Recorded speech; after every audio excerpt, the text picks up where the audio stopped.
The thing that I see people go wrong is individuals who are only focused on building a business for their personal gain, because a business only exists to solve someone else's problem, not just to solve your problem. Your clients and potential clients are not personal ATM machines to you, because your business, it may be your baby now, but the goal is for it to grow and evolve beyond you. And it can't do that if you're really only operating out of a space of ego and what will this do for me?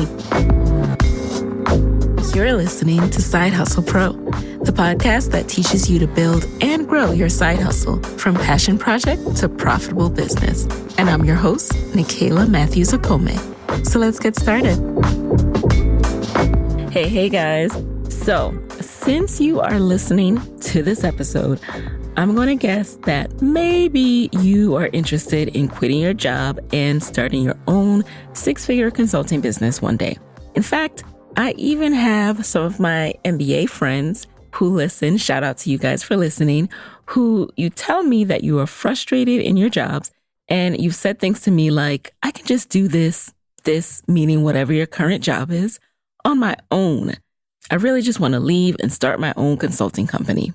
Well, today's guest has made it her business to teach side hustlers how to do this. Today in the guest chair, we have Jereshia Hawk. Jereshia is an income strategist, recent corporate dropout who helps content creators, coaches, and consultants 4x their revenue through online positioning and sales strategy. Now, I'm going to share a big epiphany I had this year and give you some context about this episode and why I felt it was so important. What I've learned this year is that it does not matter how good you are at what you do. You cannot start a consulting business on your own unless you are ready to sell your services. That is a major key. So first, you have to get into the mindset. You have to get into that mindset that you're going to put yourself out there and let people know that you have skills and they need to come to you for this service. And second, then you actually have to sell, especially if what you're offering is a premium or big ticket service. It's not enough to put it out to your network. It's going to take a whole process, and definitely don't leave your job with just one client or like one or two, because that client could fall through. And if you haven't learned how to package and sell your services, it's going to take you a while to get that next reliable client. So my friends, before you leave your job, if there's one piece of advice I could give you, it's understand how to sell your signature services. Before starting her own business, Jereshia was a civil engineer on the leadership track to become the next generation of leadership at her company. She was the lead engineer on a $400 million pipeline project, and she had no plans to leave her corporate job to become an entrepreneur. But as she learned to package her corporate training into lessons that could help other entrepreneurs sell their service-based businesses, she shifted her career plans. Today, she teaches others her proven process to build a 5-figure business selling services online. On today's episode, we get into how to develop your signature service, how to determine how to price your services, why she continued to side hustle after booking her first $60,000 in sales, and so much more. Before we jump into the show, just want to give a special thanks to Widows Movie for supporting Side Hustle Pro. I don't think I've ever shared this with you guys, but one of the ways I stay creative is going to see movies. There's just something about the art form that just leaves me feeling so creative with all these new storytelling ideas in my mind. And one of my favorite actresses is Viola Davis.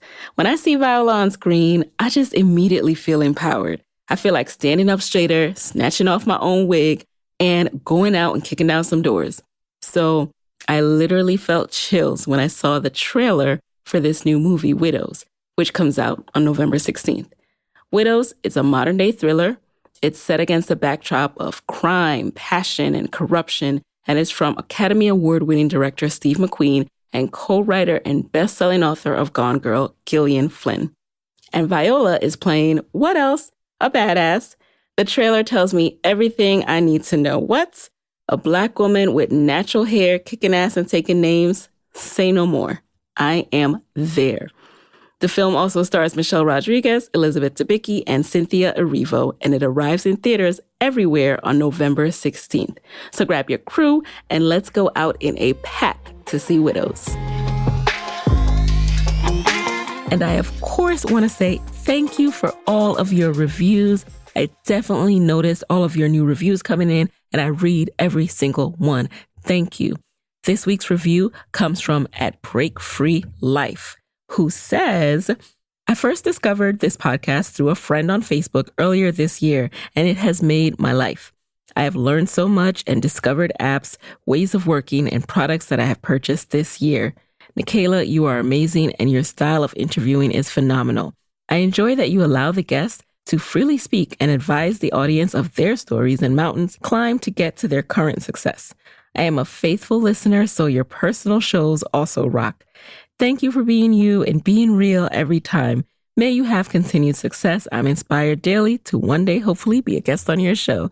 Thank you, Break Free Life. Thank you so much for taking the time to leave a review, and shout out to your friend on Facebook for sharing.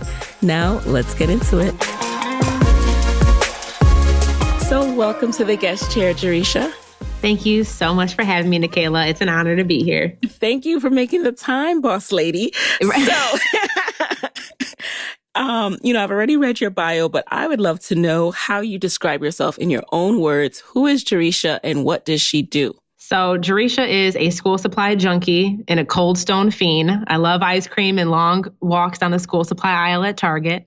Just a little bit of fun stuff about me, but I'm an income strategist, recent corporate dropout, and I really teach, individuals how to gain the clarity that they really crave to confidently sell their services online. And we do that through a very simple sales strategies so they can achieve their income goals faster and just more strategically as they're, stepping outside of their 9-to-5 and learning how to generate their own income online.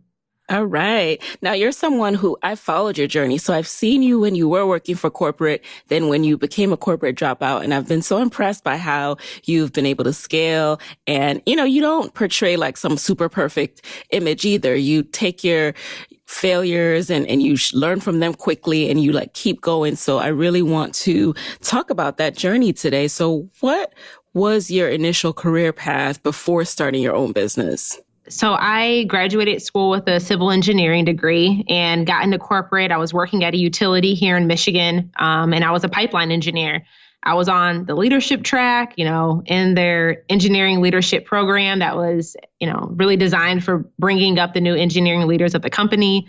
Had recently got promoted to leading a $400 million pipeline project. I was the lead engineer on that. So I had no thoughts or aspirations of quitting my job. That was in my 15-year career plan on my little 11 by 17 sheet of paper, but definitely not in the 15-month career plan. Right.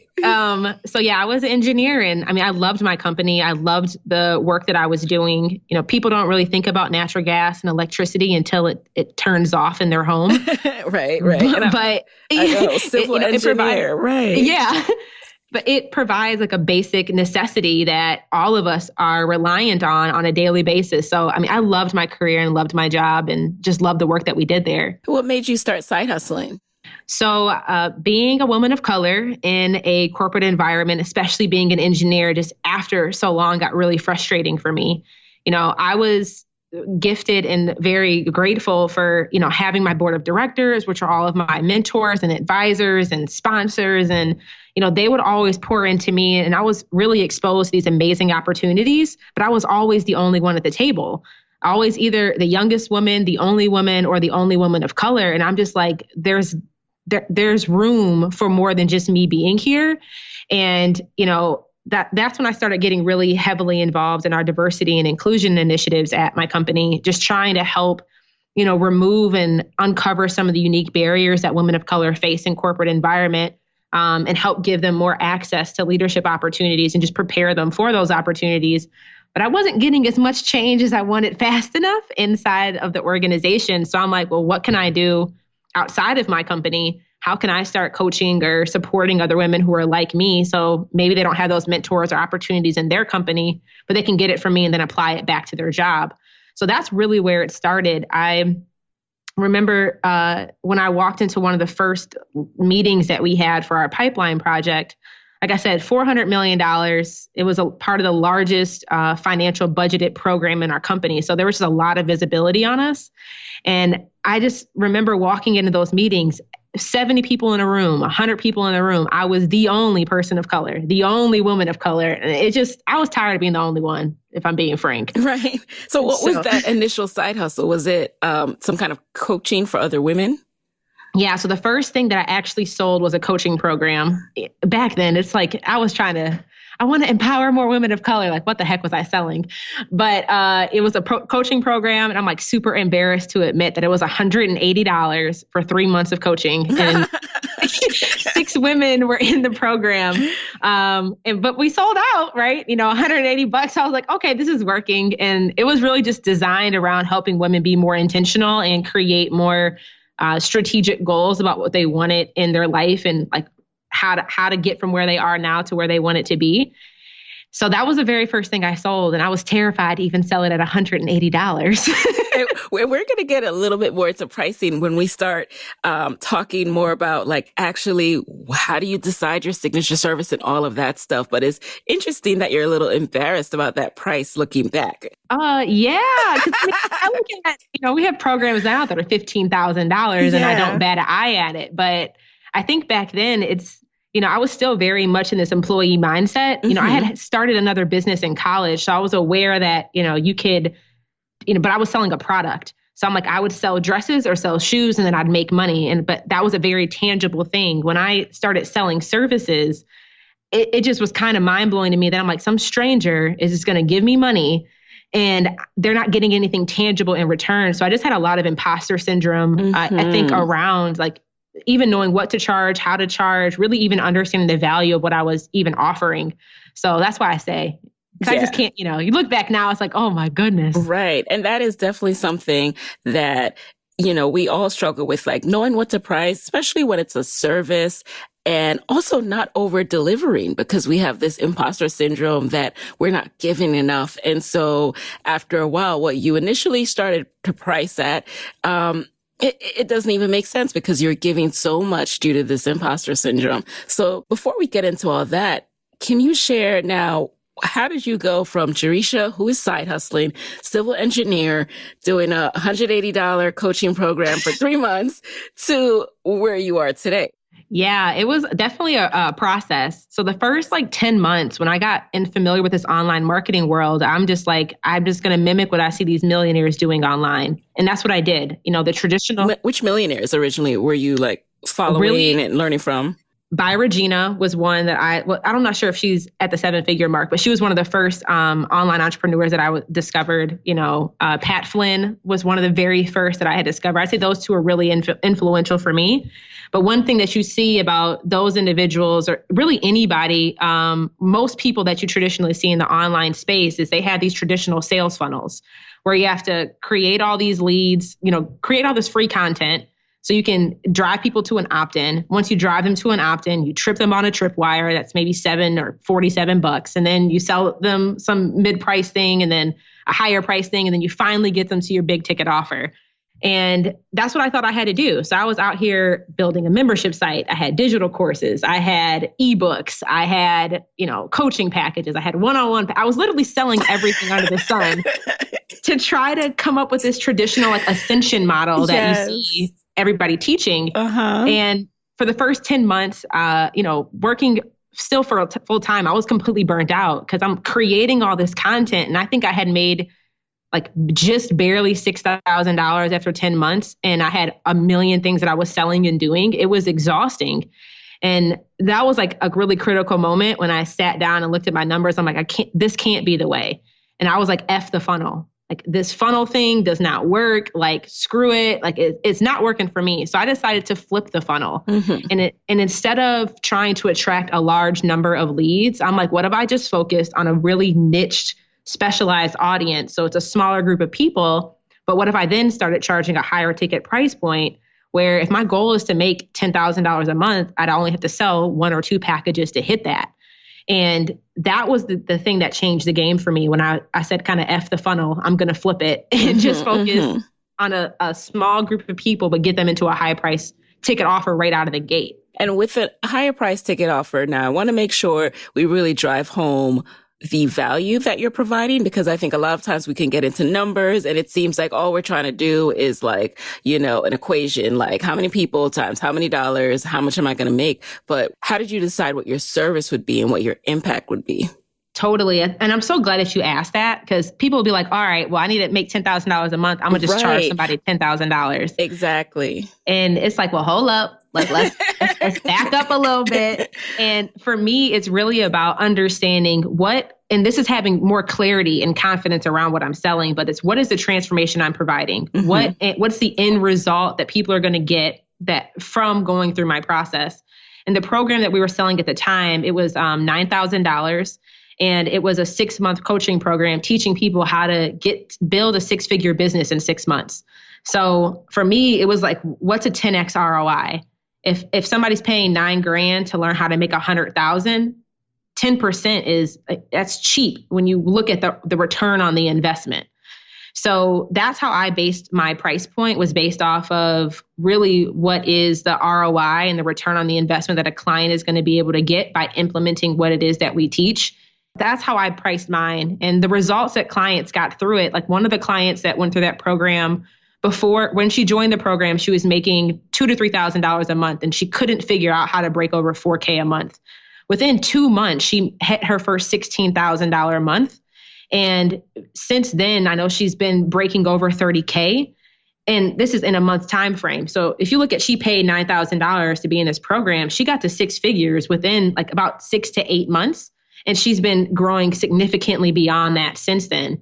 So I think I'm just really glad that you asked that question, because you really need to factor in really understanding what problem that you are solving and what's an adequate price point that matches the true value and the ROI that you're delivering on solving that one problem. Mm-hmm.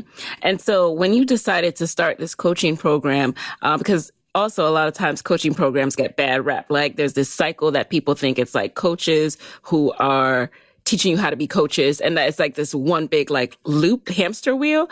But there are people out there who have knowledge that they want to share and get paid for that. However, they just don't know how to do that.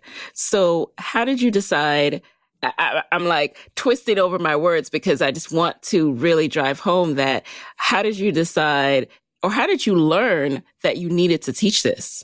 Man, it was by me being in another mastermind group and being in another coaching program, because I couldn't see. I think sometimes when you're so good at doing one thing, you can't see the real brilliance of what you bring to the table. Yes. And it took me I was in a coaching program at the time, and my coach at the time and either people in the group were like, you don't see the brilliance of what you bring to the table. They were able to see my blind spots and really help me understand how valuable those things were. Wow.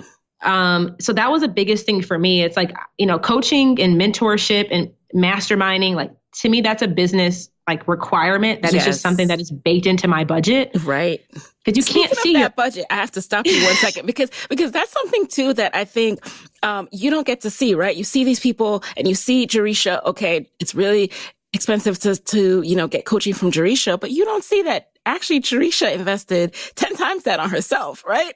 She did that first. That is the only reason why I've grown as fast. It'll be 2 years that we've been in business next month, and we have broken over $300,000. The only reason why we grew that fast is because I did not hesitate to invest in other individuals to fast track my success. Right. How much, if you had to ballpark, like for example, how much was the mastermind that you were in, and how much do you think you invested before you really started to earn those 5-figure and 6-figure months? I spent all the money I had made.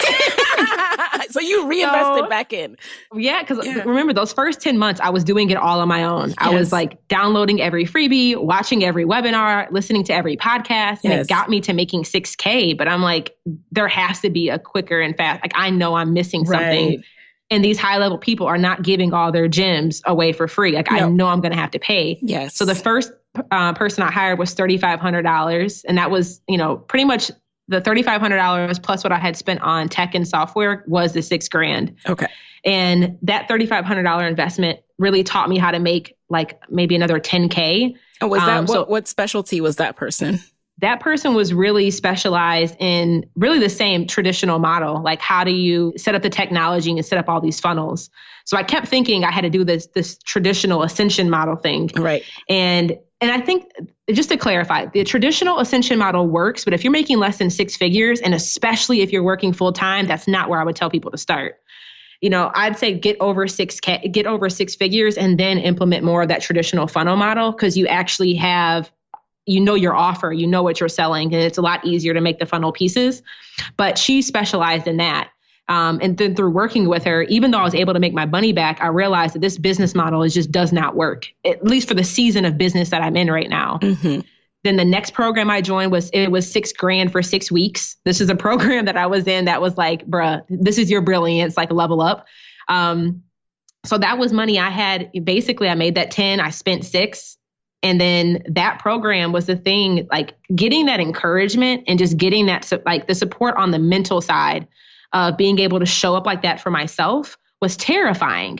But that support was what allowed me to sell that program at $9,000. And I booked over $60,000 in sales the month that I sold that program. That was the thing that allowed me to quit my job. Because, I had $60,000, like I knew guaranteed coming in. And that was only from just that one thing that I was selling. Right. That was a cash cushion I needed to help me see that actually building a business on my own was a real reality. Mm-hmm. And that was when the shift happened where I'm like, okay, crap. I remember I was in the middle of a really important meeting and I got a payment in for like the first $2,000 from a client who had joined. I screamed in the middle of the meeting. Like, you look down at your phone. Yes. And it was like Stripe, $2,000. I was like, oh my God. They're like, is everything all right? I can relate to that moment, guys. Like when you finally do have that moment, you're like, okay, I'm going to be okay. I don't know if this will be the thing that I'll do forever, but I know I now possess the ability to package my services and offer it and get paid for it. And I know I'm going to be okay. It changed the game. Yeah. Like in that moment, I was walking down the hallways, like, try me if you want to. Y'all don't know what I just did this morning while I was here with y'all. And did you quit like the next day? And by the way, since I always want to encourage just the full picture so everyone doesn't run out and quit their jobs. Yeah. Walk us through the steps before you fully made the pivot. So the first time I had my first 5-figure month was in March of 2016. Mm-hmm. And that was when like, okay, maybe this thing has legs. But even having that first 5-figure month, I was like, I don't know if this is sustainable. I don't know if this is just me hustling really hard one month. I don't know if this is can I maintain this? And then that's when I came out with that next program. And 2 months later is when I booked over the $60,000 in 1 month. Mm-hmm. And again, this was booked income, not banked. And I think that's a really... Yes, I'm glad that you used that word because I knew that's what you meant, but thank you for clarifying. Yeah, because people will be out here like I had a 7-figure launch. It's like, y'all, $800,000 of what they're talking about will not be collected until over the next 8 months. Right. And you don't even know how much of that's even going to be collected. So that was booked money, not banked money, meaning that it was over a 6-month time period that I would be collecting it. But for me, I knew that like if I show up, if I give results, and I knew that I had qualified my leads before I allowed them to join the program. So that's a really huge thing that I see a lot of people in the coaching consulting world not doing is doing an adequate job qualifying their leads so they know that they're getting the right people in the door. So then when you get the right people in, you normally don't have many issues about people not making payments or doing all that foolishness. But for me, I wasn't the type to just leap away from my job. I wanted to really just build a bridge and just have the freedom to choose whether or not I wanted to stay or whether or not I wanted to go. So it was like about a 15-month process from like the day that I started selling anything to the point where I had booked over the $60,000 in 1 month. So when you booked your $60,000, so when you were coaching people, what was the name of that program? It was called Goal Getter Elite. Okay. So we've done this mastermind for 2 years now. Well, 2 cycles now. We're about to repackage it, not discontinue it completely, but repackage it because business models, guys, they pivot and change all the time, especially in the first 3 years. So it was called Goal Getter Elite, but like I said, so about 15 months. So after I had booked over the $60,000, because I remember I told myself, I'm like, God, this first 5 figures, I see you. However, I just need to know that it's going to keep coming. So I said, if I do it again in May, I do it again in June, I'll quit my job in July. So that $60,000 that was booked was in June of 2016. July 3rd, I call it Hawk Independence Day. resignation. And then 2 weeks later, 7/17/17 was my first day of entrepreneurial, like freedom full time. Wow. Now, within this program, so what was that first year, that first cohort, so to speak, like, how are you ensuring their results? Were there times when you felt like you were still figuring it out as you went along? Oh, totally. So one thing about me and that I preach pretty much across the board is I don't build anything until I sell it. And for me, that's probably more like this engineering background. I'm really big on co-creating with my students, especially in the beginning phases. But I just think it's important that this is why that traditional ascension model was shooting me in the foot, was because I was trying to co-create too many things at one time. And I think many of us in the beginning stages are doing that. I'm trying to create this thing and develop the processes for that and sell it. And then you're trying to exert all this energy across the board.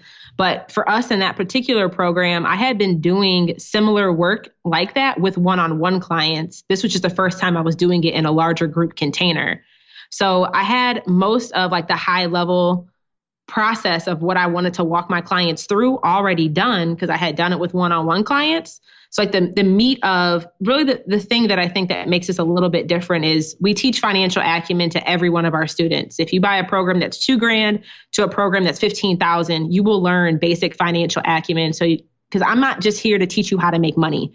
I'm here to teach you how to earn consistent profit and to build something that is sustainable and that you'll actually be able to maintain for the season that you're in right now and for wherever it is that you're trying to go.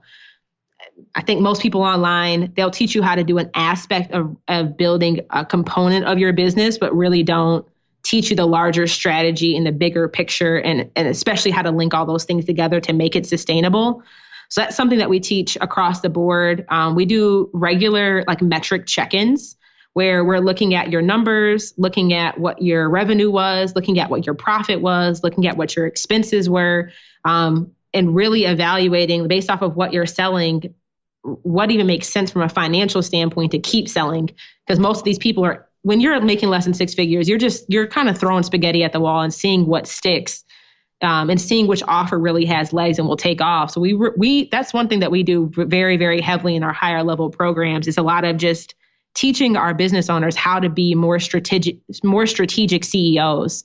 Because a lot of the clients back then were attorneys, accountants, or they were in the traditional coaching space. And it's like they're really good at delivering their service, but they have no idea how to run the business behind the service that they're delivering. So those higher level programs really teach more of developing the strategy for your business, but also just grooming you to be a better CEO. Mm-hmm. And now what are, businesses pivot, as you said, but you also mentioned kind of like a suite of products. So what are these signature services from Jereshia at this point, from the 2,000 to the 15,000 range? There's only two things now. And this is like where I really believe that if you're making less than six figures, I wish I would have known this sooner, but focus on one thing. And we call it the POP method. Pick one person, pick one problem, package one process, and get really, really good at selling that one thing. So our signature program that everybody, if you're making less than six figures, we pretty much force you to go through is Services That Sell. And that's the program that really teaches you how to create and sell a signature service using what we call our lean launch. So there's no website, no sales pages, no webinars, like no Facebook ads, just the most simplest way to sell your services online using live stream video, a little bit of sales psychology, and then sales calls. So that's the base level for $2,000, Services That Sell. And then we have our higher level program called Leverage, which teaches people how to turn their one-on-one coaching offer into a leveraged offer, turning their coaching into a course, because that will really be the thing that can propel you to that $300K and seven-figure mark. But you need to have the service first. And then once you repackage what you've basically done with one-on-one clients and turn that into your leveraged offer of a course to scale it. Okay. So now let's talk about these signature services, because as I'm in a season of, fine tuning my own signature service. And so that's why Side Hustlers, that's why you see me interviewing people and having these kind of workshop episodes, because I think I'm learning how important it is. Now, let's just start out with, how do you determine what your signature service is? Yeah, this is one question that we get all the time, right? Like, well, what should I be selling? I think a really good place for people to start is really taking inventory of what are the things that people are naturally coming to you for to answer those questions. Like, hey, like everybody's going to come to Nikayla, like, how do I get my podcast popping? That's a very probably natural thing people are asking. And I think in the beginning, you will be testing out different ideas to see which one sticks. Because I had sold probably, 4 or 5 different offers. I had a Feelers with Facebook course. I had a Corporate Dropout program. I had services that sell, but it was 3 different names before we settled on services that sell. So you're selling all these things, but I think it's really getting in alignment with where are your gifts? Where have you been able to get people results, even if you've done it for free, or maybe you've done it for yourself? And like, what is the thing that people are constantly coming to you for? I think another caveat to consider in there is really the target audience that you're thinking about going after. Can they afford to buy whatever it is that you're selling? And that will be a really quick indicator to cut an offer, because like students will come to me saying, Jay, I want to offer, I want to teach middle school girls whose parents are on welfare how to do whatever. And I get that that's a beautiful idea that you have, but that's probably not the best business opportunity. There's a difference between having a business idea and a business opportunity. But I think it really goes back to just starting with where are your gifts, where are people naturally coming to you about, and where have you been able to get results? And then from there, really testing out those services and doing it in a one-on-one capacity. Because when you are selling just one-on-one, you haven't invested all this time and energy and resources into like building a course or developing a membership or whatever else. You can test out one client. If it is terrible and you're like, no, I don't want to do this anymore, you can just scrap it and keep going versus, having to like decommission an entire course that you spent 4 months building. You know what I mean? Got it. And is this approach realistic for every kind of entrepreneur? Can everyone package a signature service? So when you are qualifying your leads, what kind of themes, topics, subjects do you look for?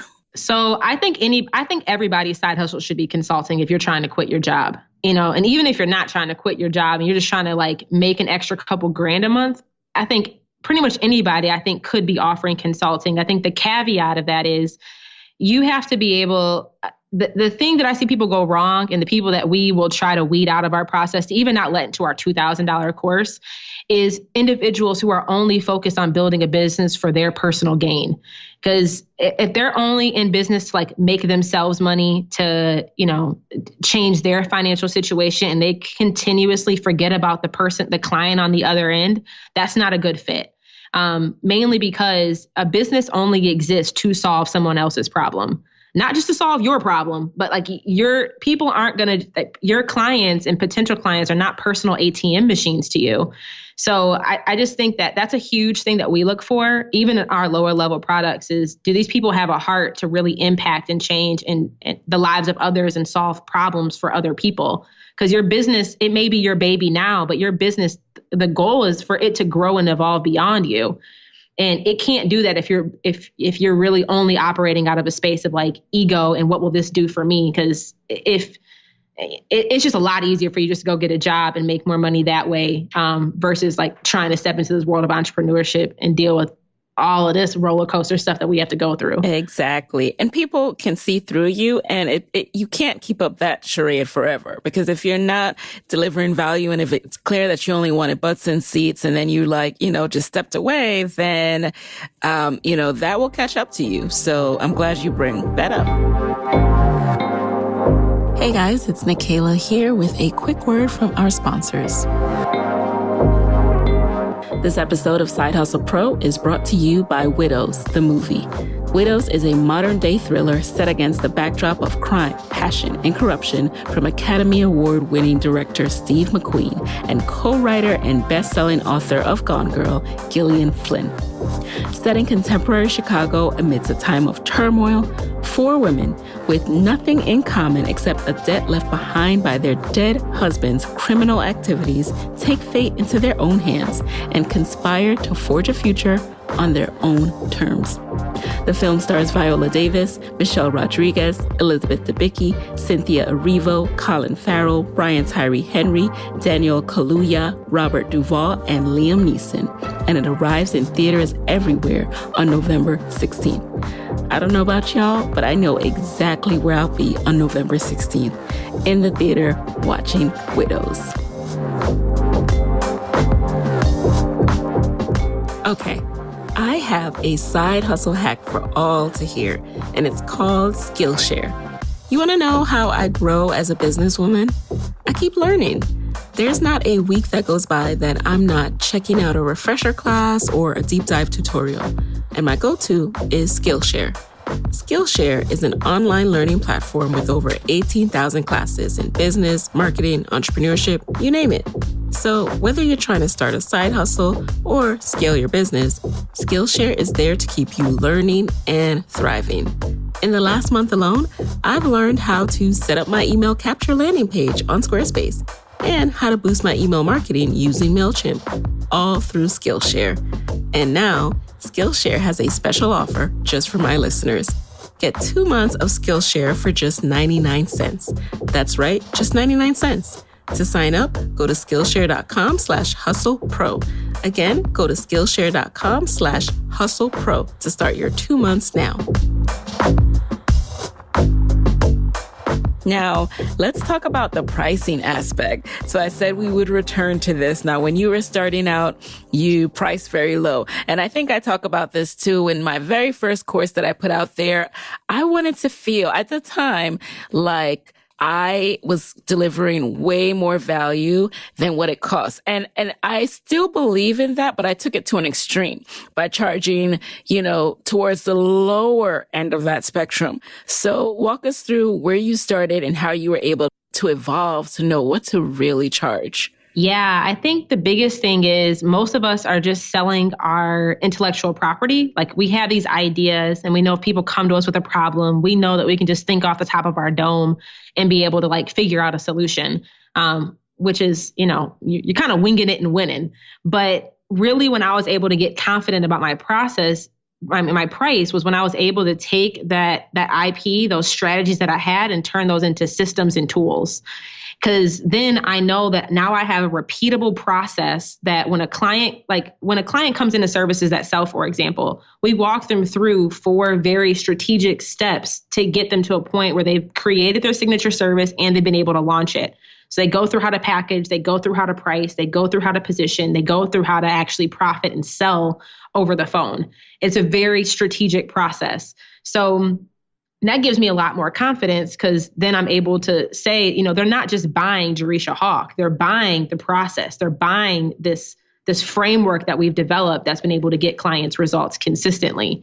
So I think that's something to keep in mind is, really and understanding what the ROI of that is, and then factoring that into the price point. But I think even before that, in the very, very beginning, first thing you got to do, you got to just crunch your numbers. So especially if you guys are still working full time, like I was, you need to look at how much time do you have available each week to even be able to dedicate to your business. This is working with clients and working on your business, which are 2 different things. So you need to know what's your capacity. Mine was about 15 hours. And then within that 15 hours, I could probably work with maybe 2 or 3 clients max during, coaching calls and then being able to handle all the admin, marketing, and all the other stuff on the back end. So if I know that I only can work with 3 clients a month or 3 clients a week, and, I want to be able to hit $5,000, that will at least that's a tool to use to give you in a ballpark of, if I have this many hours available and I want to make this much money, this gives me a range of how much I have to be selling to ever achieve that income goal. And a lot of people don't even do that base level. They'll be like, I'm going to go make an ebook for $27. And it's like, you got to sell 3,000 of those to ever hit your income goal. There's an easier way to do it in the beginning. So I would recommend just crunching those basic numbers. And then from there, if you end up saying that okay, I need to charge $1,500 or I need to charge $2,000 for this to make sense, what problem can I solve that would have that would make sense to have a value of that $2,000? And I think a lot of us have to be able to disconnect from what our personal money stories are, saying, well, I'm not going to spend X amount of money on that. That's too expensive. That's your own money story. And that's maybe to you, that problem that you're solving isn't big enough of a problem for you to pay for. But let's say, I'm just saying we have to disconnect from what our money story is and make sure that we're not projecting our limiting beliefs and our limiting money stories on a potential clients. Yes. Because if you have a problem, like Nicaila, like let's say I have no idea how much your podcast course is or even what your consulting is, but let's say you were charging $10,000 for somebody, like I will help you develop, launch, and do all the things to get you to 100,000 downloads in the next 12 months. And you're telling me it's 10 grand. For somebody else who has no aspirations of building a podcast, they'd be like, nah, that's too expensive. But for a business owner who understands that if me having a podcast is going to get me more leads and will ultimately allow me to make back $100,000 from the traffic and the visibility I'm getting from it, it totally makes sense. So I just think that's something really important to think about. And something I see my clients do all the time is they project their limiting beliefs on what somebody else will value. Because I think what's simple to us is somebody else's struggle. So sometimes we just can't see that connect. But I just think those are some things to keep in mind. Yes, you are so right about that. And also to make our content worthy of that price too. So one thing that I sometimes see is people who come or try to develop a signature service when they're in a place of desperation. And that's not good either. Do you ever deal with that? And how do you, it's almost like, they need to get back to a place of financial stability so that they can think with a clear head. Have you faced that? Yes, that is so good. This is like one of our taglines that we preach over and over and over again to our students is that everything needs to start from a place of serving over selling. Yes. Everything is about serving over selling. I think you'll notice it. Like if you're creating something and you're trying to sell something and in your gut, it's not in alignment, that you don't really believe in the thing that you're selling, and that could be for two reasons. Like one, you just maybe don't have clarity or confidence around the process you're taking your clients through. Or like to your point, I'm selling out of desperation. I need to go hustle up some money. Let me just go sell this thing. And I've seen people do it. And it's like the result of it is typically trash. Yep. Because if you don't believe in what you're selling and you're not like in alignment with the results that you're helping your clients get, like one, it'll be extremely difficult to even sell because you don't even believe in it. And people can feel that energy and sense that when they're going through the sales process. So I think that's a huge thing. And I'm really glad that you just said that. So speaking of that, though, you're a relatively new entrepreneur. You've been learning yourself and refining as you go while also teaching others. So how have you pushed through that imposter syndrome to know that, hey, I still bring value to the table, even if I'm still a student? Yeah, I think you're a forever student. I think that's never going to go away. And I think what I'm learning about, I don't really have much imposter syndrome about what we sell now, mainly because I believe in the process. I believe in the results it's been able to get for myself. I believe in the results it's been able to get for dozens of other clients. We get consistent results. Like we have a 70% course completion rate. About 65 to 75% of the students who go through our program make back the full investment before the program is over. Like I don't bat my eye at what my rates are anymore, mainly because I know that what we're doing gets people results, and I know I'm out here. Like I know my heart's in a good place for why I'm selling and why I'm doing what I'm doing. But I think to your point, from like just a business perspective, I don't know if it ever really goes away. Like every time I hit these new income goals and hit these new levels, I think that, okay, once I hit 10K a month, I'll have things figured out. And it's, okay, I hit that. And then it's like this imposter syndrome of, okay, once I make 100K in a year, this, and then the level, every time you level up, I think there's just a new demon at each level that, self-sabotage and like imposter syndrome I have to continuously work on. So I think for me, it's this continuous learning journey and this continuous journey on like working through those things. After the 250K mark, like that was the toughest one for me personally, because I never thought it would even be possible for me to like earn that type of money on my own as fast as I did. Like that would have taken me another decade in corporate America to see that kind of money, So I think it's just at each level, there's a new thing that you're going to be working through energetically and internally. So I don't really believe it ever goes away. I just think as the time goes on, you get better at knowing how to manage it and you learn tools to be able to handle those situations when they come up more effectively. So now you are doing a lot of business and still investing in yourself. And we touched on the cash flow piece, but one of the things that has also been surprising to me is, when you have a great month, you're like, oh, all right, cool. Like I'm going to have this much in savings. And then when you start to see the price to level up, right? To invest in these masterminds and these coaches who you want to learn from, you're like, well, dang. It's like, bruh. Right. It's not as much left over as I thought. So what's been your experience? A lot of people lose money in the first years of their business, end up in the red. What have you experienced? So those first 10 months that I was in business, it was there like a break even. Mm-hmm. Since then, I know that what we've been able to do is not the norm. Like you said, most businesses don't earn a profit until year 2. But I got introduced to the book Profit First pretty like around that year mark. And that changed my life by Mike Michalowicz. And so I make sure to pay myself profit first before I do anything else. So no matter what, my business is always in the green. And that's just how we operate. That's how I teach my students. Like you should be in the green. There's months where you may have cash flow issues. But if you are building up these profit cushions in your business, you'll have more of that cash flow flexibility, especially in the early stages. So that's something for me. I always pay myself profit first. I think secondly is when I look at investments now, I no longer look at the upfront price tag the way that I used to. So I think before I'm like, oh my God, this is going to cost me this. But really I need to look at how much is this going to cost me if I choose not to do it? And what is that price point?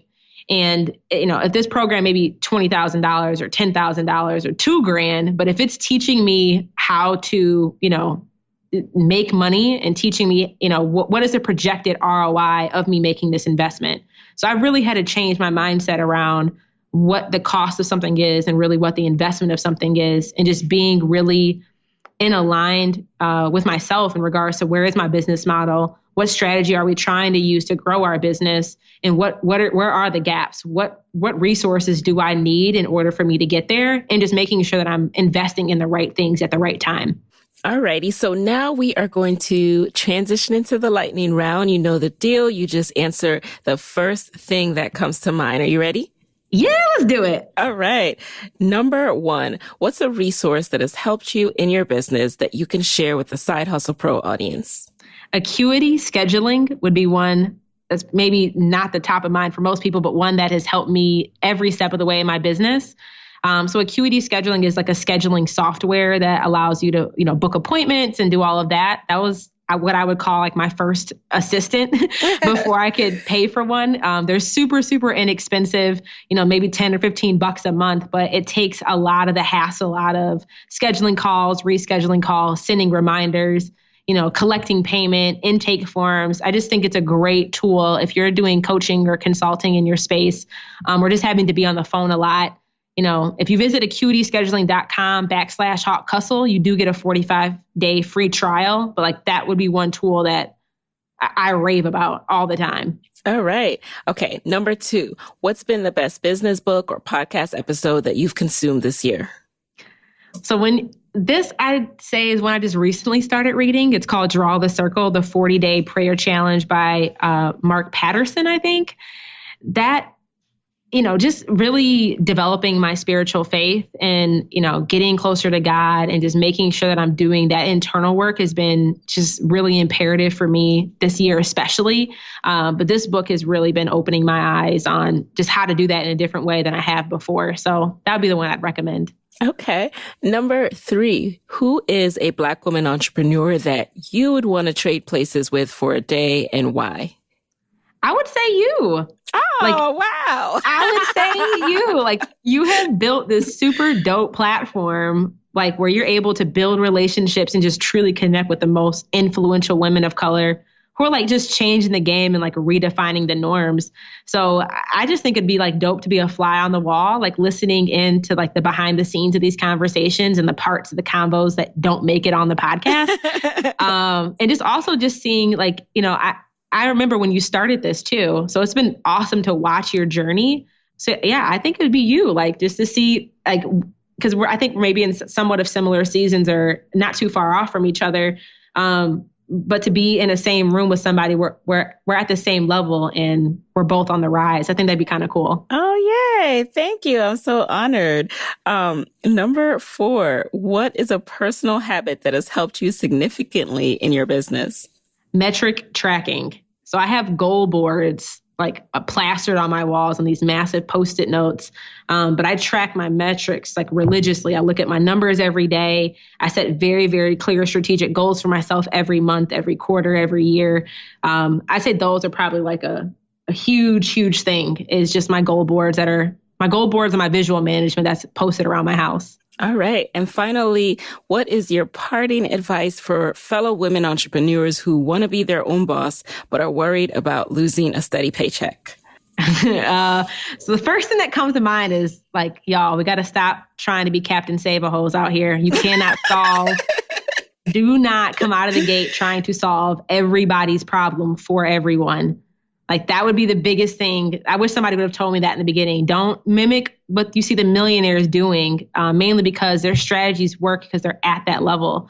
Like focus on just respect the season that you're in right now.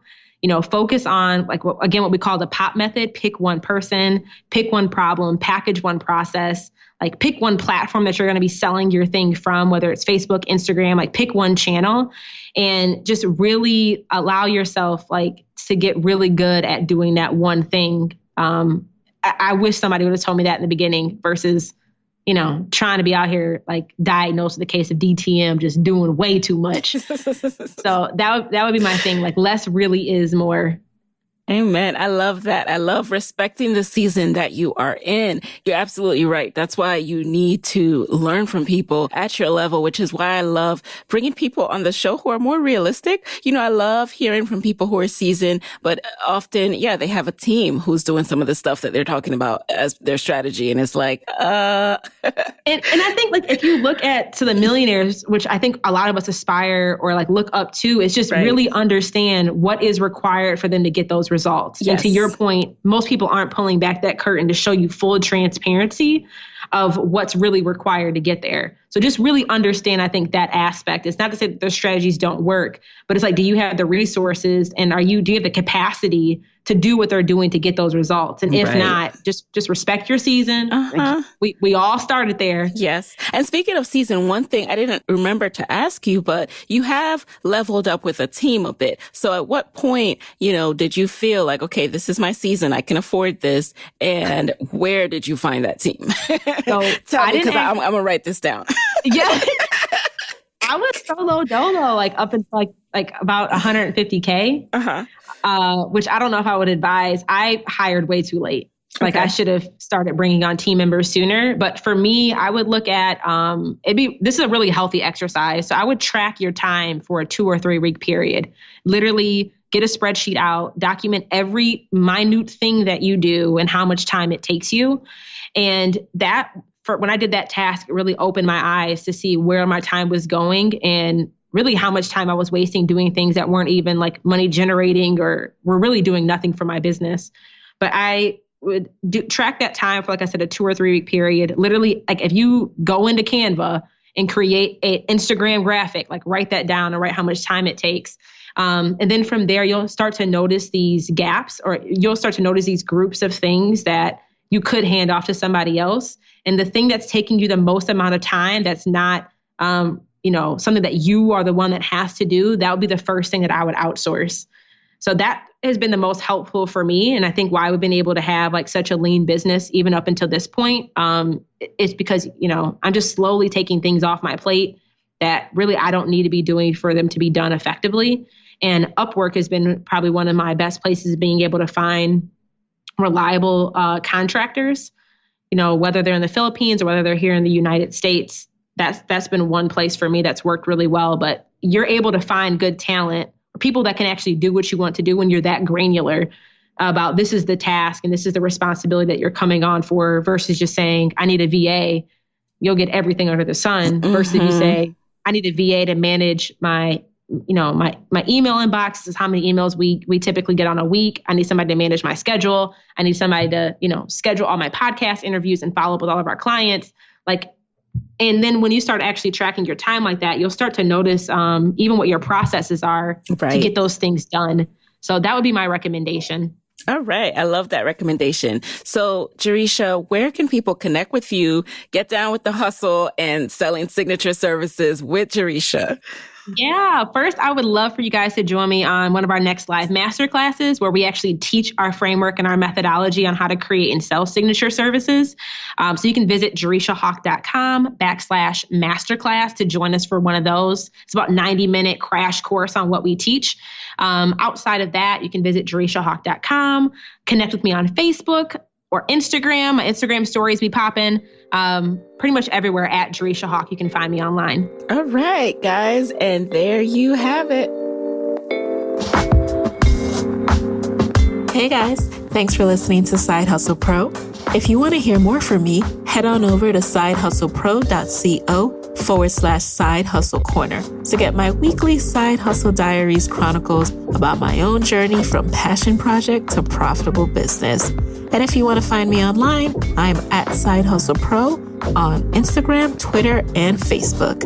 Don't forget to join the Side Hustle Pro Facebook community. Go to sidehustlepro.co/mastermind. And as always, if you love the show, do me a favor and subscribe, rate, and review on iTunes.